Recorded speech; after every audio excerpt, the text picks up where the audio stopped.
Hello, it's me, French Ted, and we are here for episode number 19, I believe it is, of our Lariat League Wrestling Local to Global series. And it's been a short while since I've recorded, so I've just kind of done a little bit of catching up on my part, just to remind ourselves where we've been. So, in the last one was our Ashes to Ashes pay-per-view event, where we crowned our new Prince of the Lariat League. We got a new King of the Lariat League again, which was very surprising. And we also got the debut from the man that you can see in front of us right now, Drew Galloway. Now, I'm quite lucky that I've played a lot of TEW. I did a New Japan save, over a year ago now. And I had a few people, because I went to like 2026 in that save, just doing events only. I had a few people, who returned from hiatus, and they typically 9 times out of 10 suffer from ring rust. So I thought for this first one, I don't want to scupper any of our results. So in the pre-show, as you can see here, we've got Drew Galloway. Now, Drew Galloway has got a 45 performance, which, obviously isn't correct in terms of Drew standards, because he's got 60 something pop. His in-ring skills are mad. But if we go down here, you will see, for being rusty. You can see Drew Galloway is penalised for being rusty. So I don't know how long it typically takes. When I did my New Japan save, it took like a month or two, maybe longer, for them to kind of slowly work back up to what they should be. So I think for now, Drew is going to be a pre-show and promo machine. We kind of want to protect him and, and maybe save him for now, because obviously we've had him come in as a big guy and we don't want him putting in average performances. But either way, we are here, week 1 June. We're going to do the first 2 episodes of the month like we usually do, and then next episode will be the second 2, and we'll do an end of month review. We are getting very close to being medium, which is bizarre. I do think there's going to be probably a bit of a grind to get there, and I've been thinking during this time that I've had between the 2 episodes, if having a weekly TV show is even worth it, because obviously we're capped on popularity. We're kind of growing the same as we do anyway before, when we just had the 2 events a month. So I'm going to take a look at our YouTube deal. Sorry if you can hear the helicopter. I'm going to take a look at our YouTube deal that we've got, and see how long that's for. I think I did a lengthy one. I think I did like 2 years or something. And obviously we're not going to want to pay our way out of that, but if we can, I'm tempted to go to a bi-weekly event again like we had before. But either way, that's just to save me booking so much, and then that way we're saving even more money, making even more money. But we've got so much money now, we can kind of go a little bit crazy, so we might get the odd random cameo appearances from a huge name every now and then. But that's enough talking. That's a little recap of just what's been going on in the head of Ted. But we are here in the pre-show. Jody Fleisch has just been hired on a one-night deal. I didn't really want anyone on our roster to just suffer a loss, just because we want to get Drew a little bit better. So we just hired Jody Fleisch on a one-night deal to eat the pin. And in a pre-show match that had good heat but subpar wrestling, Drew Galloway gets the win in 11 minutes with the Claymore kick. I'm assuming this is Jody Fleisch. Yes, it is, and we don't care. Drew with a 45. Not as bad as I've seen it with some people that ring rust. Which is why, we've got Will Ospreay on our shortlist. He's currently on hiatus, and I'm like, I'd love to bring Ospreay in. But now I'm like, if Drew Galloway's a 45, Ospreay's going to be something like that as well. And is it worth trying to build him up just because it's a name we know, when we can just build a new star? So that's where my head's at. But yeah, that is the only pre-show match, I believe. Let's just head straight into the main show of Lariat League in London. And a nice 69. And about that had great wrestling and a decent reaction from the crowd. Dan Maloney defeats Chuck Mambo in 19 minutes with the World Star. Dan Maloney with a 68, Chuck Mambo with a 54, and they've got great chemistry as well. Who'd have thought? Good old Dan Maloney. He's got such a great look about him. He's a proper, he just looks like a proper bloke. yeah, I really like Dan Maloney. But yeah, good win here for Dan Maloney. Just, building a bit of momentum after his loss at not Lariat League. We're at Lariat League right now, at Ashes to Ashes. But yeah, just a simple, straightforward win. Chuck Mambo, one half of Phantasm Mambo that couldn't get the win at Ashes to Ashes. We follow this with our king of the Lariat League, Ashton Smith, coming out and talking to the crowd, just being like, the title is back where it belongs, and the crowd are like cheering because Ashton Smith is one of our biggest baby faces. But Drew Galloway comes out yet again, as he did at Ashes to Ashes post-match. He comes out and he says, I may have been away for a long time, but there are certain things that never go old, and that is my talent, that is my drive, and that is my determination. And those three things alone are enough to conquer you, Ashton Smith. And Ashton's like, Drew, baby, I mean, you're a little bit out of shape. More than happy to take you on, but how about we wait a little bit, get your stamina back, boy, and then we'll see. Because we don't just hand out King of the Lariat League title matches here, especially people who just turn up. We like for them to be earned. Which is quite funny because that's kind of hypocritical, because in our main event we do have a King of the Lariat League match, and I think it's a debut as well. But yeah, so it's like, Drew, you gotta earn your shot if you want to face me. So yeah, a good promo here from Ashton Smith. He's getting better on the mic every time we use him, and the same with Drew Galloway. He's still a promo machine. It's just the in-ring skills that we need to sort out. Awesome. We do have a tag team match next, which is the team of Singh and Ozawa taking on Big T, Little T. And in a bout that had good wrestling and a decent reaction from the crowd, Singh and Ozawa defeat Big T, Little T when Taishi Ozawa makes Big T Justice submit. Now that is a big thing to do, because I think Taishi Ozawa is like 5'8", something like that. He's a little guy. Big T is 7 foot tall. So yeah, making a guy of that size tap is very impressive. Looking at the numbers here as well, Gersinda with a 60, Taishi with a 58, and Tate and Big T in the low 50s, which is, fair enough. 59 overall. I will gladly take that. Singh and Ozawa booking another win.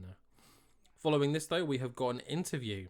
So at Ashes to Ashes in the pre-show, I believe it was, Michael Oku earned the opportunity to have a #1 contendership match against Dominic Dijakovic, or whatever he was called. I realised I've been using his WWE name, so we flip reversed and changed it, and he has gone back to his actual name, Chris Dijak. So William Regal addresses, obviously, like, let's just pretend he's always been called Chris Dijak. Just quickly interviews the two. He goes, Michael, you've got a Prince of Lariat League title opportunity against Chris Dijak at our next Lariat League show. How are you feeling? And Michael's like, I've been really grateful ever since joining Lariat League. The fans have welcomed me in. I've had some great matches. The guys out back are great. Chris Dijak is, a massive star, someone who I look up to, who I think a lot of people do, and he's a huge presence in the locker room. So it's going to be tough. I know it is, but hopefully it's going to swing in my favor. And then William's like, okay, cool. Chris, anything to say? And Chris Dijak just says, I've come into Lariat League and I've kind of bossed it, so I'm going to continue bossing it. And Michael, you're a good kid, but you don't stand a chance. So yeah, very cocky here from Chris Dijak. And that will be our main event in the next show. So not next episode, the next show after this.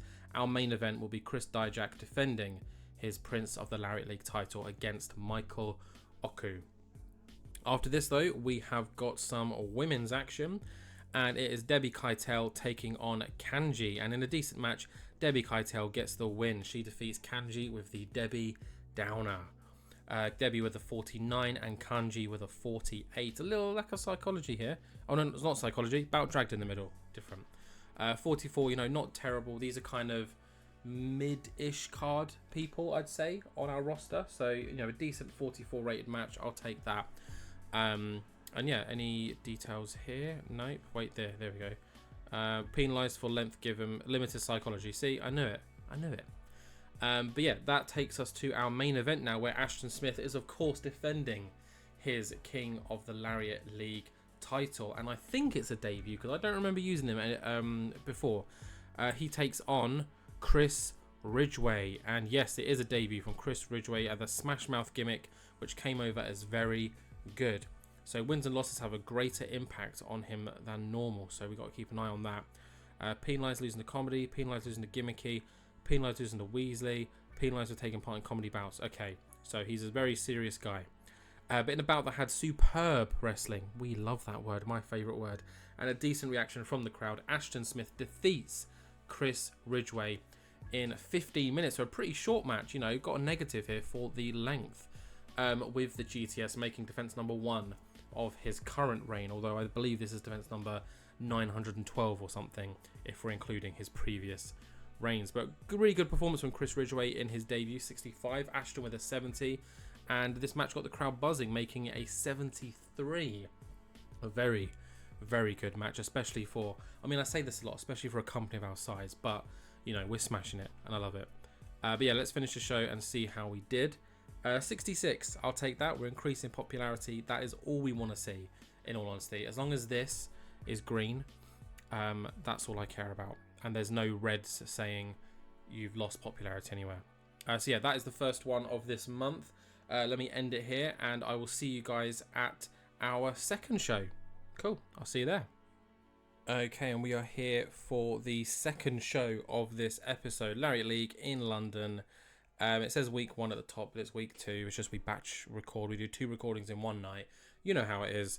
And as it has been before, I feel like I need to remind myself, anyone who featured in a match on show 1 does not feature in a match on show 2, because it's technically a 3-hour show for the crowd. So this is the pre-show though, so that doesn't matter. We can plow whoever we want in here. But in a decent pre-show match, the KO squad, the knockout squad of Anthony Ogogo and Levi Muir defeat Jody Fleisch, who still has that one-night deal, so we're going to use it, and Grado in 60 minutes when Anthony Ogogo pins Jody Fleisch with the Governor's Hammer. Jody Fleisch was the weak link at 26. Ooh. Levi with a 56, Anthony with a 59. Getting better, boys, getting better. Grado with a 53. It's fine. 53 overall. That is all good. That's the pre-show. Out that way. Of course, we've got the Prince of the Lariat League title match in the main event, but we do also have our Queen of the Lariat League, Heidi Katrina, the one that somehow won it when Millie McKenzie broke her neck. And she, you know what, she's putting up one hell of a fight to prove that she earns, or that she's earned, the right to be the Queen of the Lariat League. But let's head straight into the main show, where we open with, I believe, some tag team action. Yes, we do. In a bout that had great wrestling and a decent reaction from the crowd, it's the team of Colby Corino and Ricky Knight Jr. defeating Fabian Eichner and the wavy one, Roy Johnson, in 21 minutes when Colby Corino pins Roy Johnson. Looking at the numbers here, Ricky Knight was our best performer, of course he was, with a 67, Colby with a 61, Fabian Eichner with a 57, and Roy Johnson kind of sitting at the bottom with a 48. Getting the show off to a strong start though, which is important, and a 66 is a very, very good score. Yeah, not much to say about this. Just wanted to throw some random people together just to see if there was any, oh my god, these guys work great together, and that's a new tag team. But yeah, let's move on, which I believe is now our Queen of the Lariat League title match, Heidi Katrina taking on some one night only local talent. Wonder who's going to win. Oh no, it's not. I'm wrong. It's actually Cara Noir taking on Bobby Guns in a bout that had superb wrestling and good heat. Cara Noir defeated Bobby Guns with the package pile driver. We've got some red here, which doesn't look good. Bobby Guns sustained a broken wrist. Oh no, not with our tag team champions. 58, obviously that was scuppered because of the injury. Cara Noir with a 69, Bobby Guns with a 67. Oh, this would have been like a 70 something guaranteed if it wasn't for this injury. Let's just go dirt sheet and just see. It was obviously, yeah, disrupted by injury. So that is not good at all. It's going to pop up. Yep, broken wrist. Any heat for Cara? No. So let's just jump straight into our women's match then. Heidi Katrina getting the win, of course, against Rhea O'Reilly with the spear. Heidi really making that spear effective. makes defense number 3 of her Queen of the Lariat League title. Heidi with a 45, Rhea with a 39. Lack of flow again, but Heidi's getting better at her gimmick. This is Rhea O'Reilly, just been signed for a one-night deal. Yeah, poor gimmick, so yeah, she's not going to be sticking around. Heidi, though, you know, getting there in a way. 38, though, is not great. Let's hope our main event can pick up, because so far this is not the best of shows. But post-match, Heidi gets the win and is interviewed by William Regal, where he just says, Heidi, you've had a lot of criticism about how deserving you are of this belt. Another win. Do you think this silences a few of the haters? And Heidi says, you know what, William, to be honest, I don't care. At the end of the day, I'm the one with this belt round my waist. So if they don't think I'm deserving of it, maybe they should get in the ring and see if they can take it from me. Because I'm telling you now, Will, no one is taking this title from me anytime soon. So yeah, Heidi Katrina with a pretty decent promo here, just saying, you know, people may write her off. I think she said this promo before in the past, so you know, she's definitely got her shtick at the moment, and she's just here to prove that she's going to beat everyone. So, oh, hiccup. So yeah, good old Heidi Katrina. I've actually watched a bunch of her stuff since.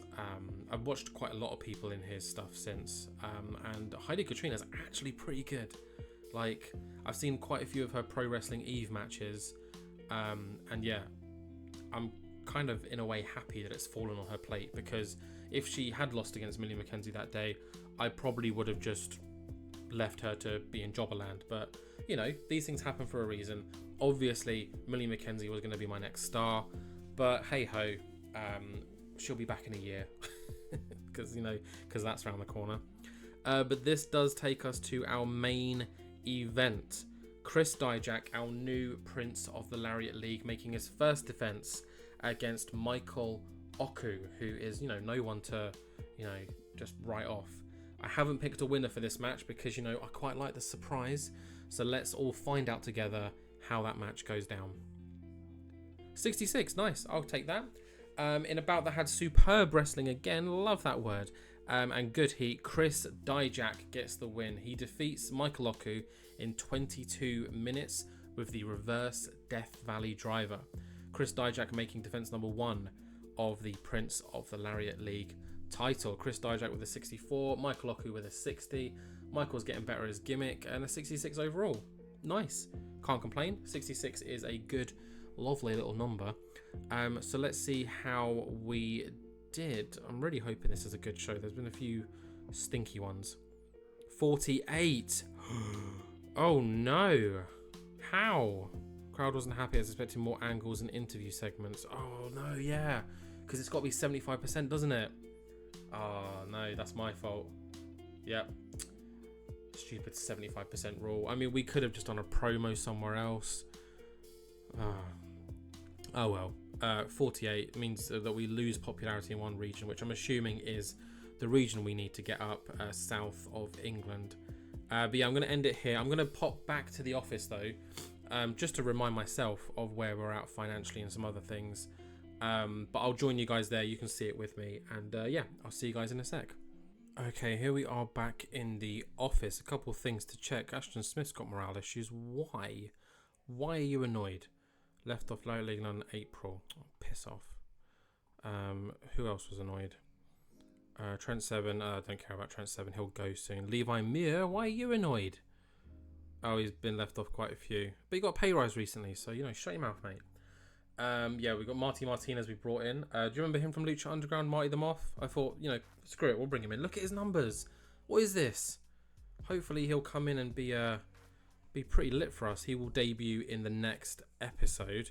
But yeah, just want to remind myself where we are in terms of popularity. 48. Let's just look at our progress. Did we go down? Oh no, we've gone up since getting into June. Okay, that's not bad. Obviously the minus is not ideal. Anyone who's jumping in late, this jump is because we bought RevPro and we stole all of their fans because we liquidated RevPro as well. So yeah, all of these big spikes are because of that. So yeah, I'd love it if another company goes bust, and we'll just take all of their fans as well. But yeah, so we've got just under 1 million. So we've lost 3,000. But I mean, as the days progress, that'll jump straight back up. So we're all good in terms of money. Medical is what we want to look at. Bobby Guns, he's out for 23 days, can only work angles. You know what? That's not the end of the world. I think that's fine, because by the time we get to the next recording, that'll be down to like 9 days. So yeah, I'm not worried. They can stay champions. I'm not taking the titles off of them. Is there any workers in my shortlist? So this is my mini shortlist at the moment. Some people I want to bring in. This guy looks pretty cool. He's a deathmatch heavyweight. His hardcore skills are insane. Not that we'd use them, but I'm mainly looking here. Great consistency. He's not really well known here, even though he's British. Ida Lesnar. I don't think she's any relation to Brock Lesnar. Let's just go personal info. No, she's not. But for some reason, the name just like screamed out to me. Also, like, is it just me, or does she kind of look like she could be Brock Lesnar's kid? Is that just me? I don't know. But I saw the name. The face works. Psychology is already insane. Star quality, sex appeal, stamina is very important for us. So this is definitely someone I'm interested. Can we get them to be available in the UK, or do they not want to? No, okay, not yet. Jordan Devlin, is he still toxic? Yes, so Jordan Devlin stays there. Kyle Fletcher and Mark Davis are people I'm tempted to maybe bring in the future. They're killing it right now wherever they are. Of course, you've got Prince Devitt too. Might have to pull the trigger on him soon. Roderick Strong, another one. Sid Scala, maybe. I mean, he's unemployed right now, so... Scandal. So he had a scandal. Oh, that's why he's unemployed. I mean, his numbers actually aren't that great, to be honest. Let's... He's got a bully personality. Yeah, no thanks. Steph Delander. Love Steph Delander. Big fan of her. But she works for Impact. So yeah, screw that. Wesley Baratheon. He's another regen, I believe. I don't know why I haven't brought him in if he's on my shortlist. I mean, yeah, let's just bring him in. That's a pretty cool look. 20? Can we go 10? Is that too cheeky? We can offer him 10. Oh, Wesley. Will Ospreay again. So he's on hiatus. His numbers are, scary. But yeah, we'll have to wait for that. And then Zack Sabre Jr. I've looked at his contract, and this really saddens me. So he's on an exclusive handshake deal, which you can negotiate, but then it means that he'll leave them. So, for example, if we just do a handshake deal here, we make an offer, it means I have to give up my other more lucrative deal. So the only way we can bring him in is if we start paying more than 2,100 per show, which is something I don't really want to do right now. But down the line, 100%, I will be stealing him. What's his pop in Japan like? It's better. I mean, that makes sense. So yeah, these are the kind of people that I'm looking at the moment. No one too crazy. I mean, when I'm looking for just the odd guy, I can just do a generic search. But yeah, that is what's going on there. Not much else to look at here. I've kind of looked at our money. I know where we're at in terms of that. Might have to up this, to be fair, and view our rivals levels. So does green means we're better than them? So it's just Progress who are better than us at the moment. So they're professional, medium, and in-house. So the music we can upgrade. That's 500 per show. That's not much. Cool. Extra 200, extra 1500. That's an extra 1500. Let's just do it. So now we're up to standard. This is an extra 2.5 per show, which, screw it. Let's do it. There we go. We're now on par, so we won't get any negatives there. Let me just quickly save so we know we've done that. And yeah, I'll just end it here. That's this episode. It's kind of felt like a meh episode, don't I? Mostly because, we were hoping that Drew's debut would be a bit more whoa, but oh well. Next episode, though, we have got some really exciting matches booked, especially, we've got the debut of Marty the Moth Martinez. Hopefully, Gia Brookside will be available because she's never available. She's always over in Stardom. So hopefully the next one she's available because I would like to finally, see her wrestle. And yeah, we were going to have a Knights of the Lariat League title match in the next one, but Bobby Guns is injured. So what we'll do is we'll do a number 1 contenders match instead. But yeah, you got that to look forward to, everyone. Hopefully you enjoyed this one, even though it felt a bit to me. But the next one will be much better, I promise. But thank you. Please like, comment, subscribe, share, and I'll see you all in the next one. Bye.